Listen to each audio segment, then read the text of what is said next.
सकते हैं कि जनरल तौर पे तो इम्पॉसिबल होता है। It is difficult to isolate the algal and fungal part. Algal part और फंगल पार्ट्स को सेपरेट करना काफी मुश्किल होता है। अब यहां पे जो एल्गल पार्ट होता है लाइकन का, उसको बोलते हैं phycobiont. Algal component of lichens is known as phycobiont. जो एल्गल कंपोनेंट है उसको फाइकोबायोंट बोलते हैं, and the fungal component of lichens is known as mycobiont. तो फाइकोबायोंट एल्गल कंपोनेंट के लिए यूज होता है और माइकोबायोंट फंगल कंपोनेंट के लिए यूज होता है। तो दो कंपोनेंट इसके अंदर प्रेजेंट होते हैं। अब जो एल्गल कंपोनेंट है वो जनरली क्या हो सकता है, यानी कि फाइकोबायोंट की अगर हम बात करें तो कौन से ग्रुप से बिलोंग कर सकता है फाइकोबायोंट। ये general, it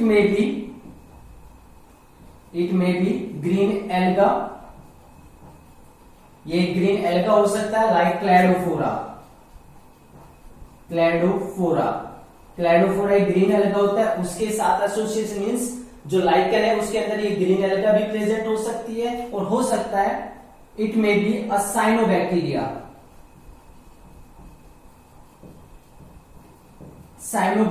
alga eukaryotic organism है, साइनोबैक्टीरिया प्रोकैरियोटिक ऑर्गेनिज्म है। तो साइनोबैक्टीरिया भी एल्गल यानी कि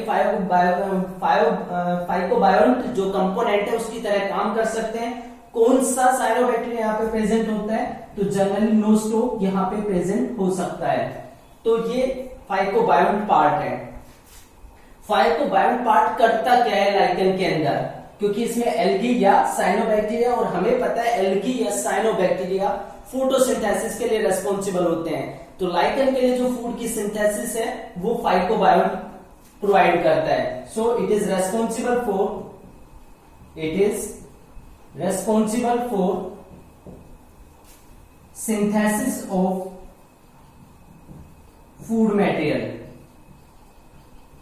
ये फूड मटेरियल की सिंथेसिस के लिए रेस्पॉन्सिबल होता है। जो फूड बनता है वो फूड फाइकोबायोंट ही बनाता है। अब सेकंड पार्ट आता है माइकोबायोंट। जो माइकोबायोंट है that represent the fungal component, ये फंगल कंपोनेंट को रिप्रेजेंट करता है। और कौन से क्लास की जो फंजाई है वो लाइकन्स को बनाती है। द मेंबर्स ऑफ एस्कोमाइसिड्स और बेसिडियोमाइसिड्स।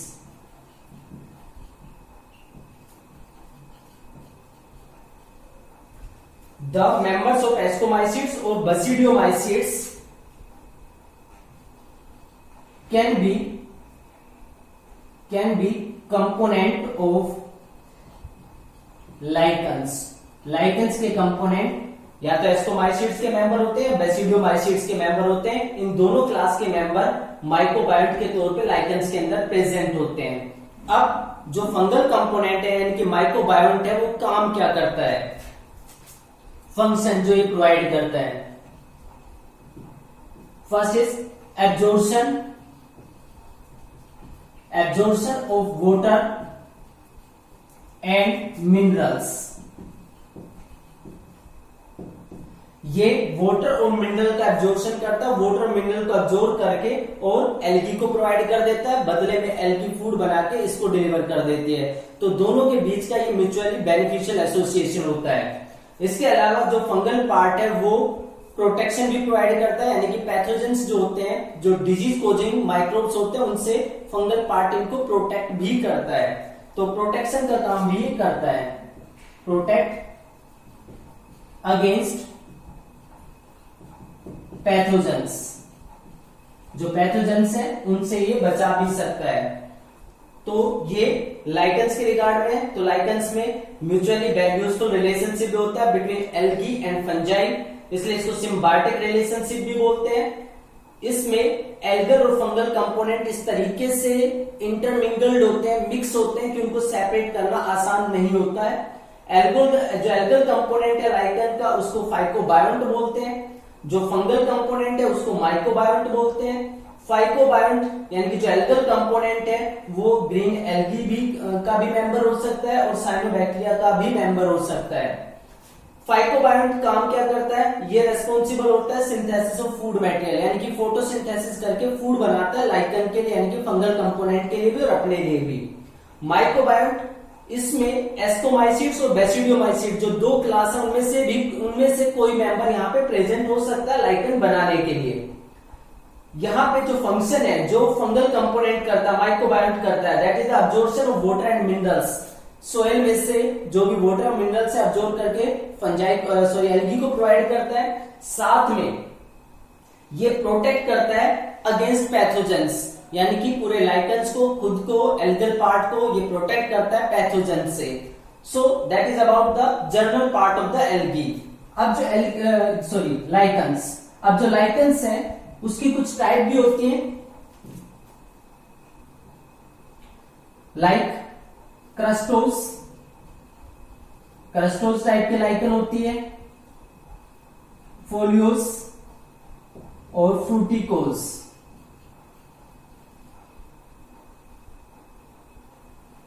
ये तीन तरह के लाइकन्स होते हैं। ये डिपेंड करते हैं कि किस तरह की उनकी शेप होती है। जो क्रस्टोस टाइप की लाइकन होती है वो जैसे बार्क होता है या कोई थैलस होता है, कोई सरफेस के ऊपर स्ट्रक्चर फैला होता है उसकी तरह होती है। फोलियोज लीफ के जैसी होती है और फ्रूटिकोज जैसे फ्रूट्स बनते हैं उस तरीके की ये लाइकन्स प्रेजेंट होती है। लाइकन्स का सबसे इंपॉर्टेंट जो सिग्निफिकेंस है, दीज आर पोल्यूशन इंडिकेटर्स।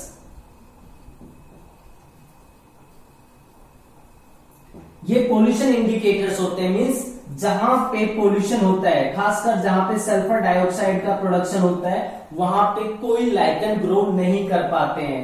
इसलिए अगर कहीं किसी जगह पे लाइकन पहले ग्रो कर रहे थे और अब ग्रो नहीं कर रहे हैं, इसका मतलब वहां पे पोल्यूशन इंक्रीज हो रहा है, सल्फर डाइऑक्साइड का कंटेंट बढ़ रहा है। तो ये पोल्यूशन इंडिकेटर की तरह भी काम करते हैं। इसके अलावा जो लाइकन्स हैं, किसी ऐसी जगह पे जहां पे पहले लाइफ नहीं थी वहां पे लाइफ स्टार्ट करने में ये पहले ऑर्गेनिज्म है जो सबसे पहले जाके उस जगह पे इन्वेड करते हैं, वहां पे सर्वाइव करना स्टार्ट करते हैं। तो ये बायोलॉजिकल सक्सेशन में इंपॉर्टेंट रोल भी प्ले करते हैं।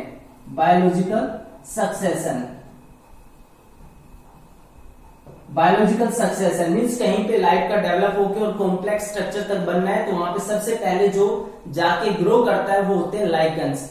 फॉर एग्जाम्पल कहीं पे कोई रॉक बन गई है, उस रॉक का फॉर्मेशन वोल्केनोज की वजह से हुआ है, अभी उस रॉक के ऊपर कोई भी लाइफ प्रेजेंट नहीं है, तो सबसे पहले जो वहां पे ग्रो करते हैं वो होते हैं लाइकन्स। लाइकन्स के ग्रो के बाद छोटे छोटे प्लांट्स आना स्टार्ट हो जाते हैं और अल्टीमेटली उस रॉक के ऊपर काफी बड़े ट्रीज भी ग्रो कर सकते हैं और इस पूरी साइकिल में अलग अलग तरह के एनिमल्स वहां पे सर्वाइव करना स्टार्ट कर देते हैं। तो बायोलॉजिकल सक्सेशन, किसके बाद कौन सी लाइफ आएगी, उसमें भी ये काफी इंपॉर्टेंट रोल प्ले करते हैं। So that is the brief introduction of the lichens.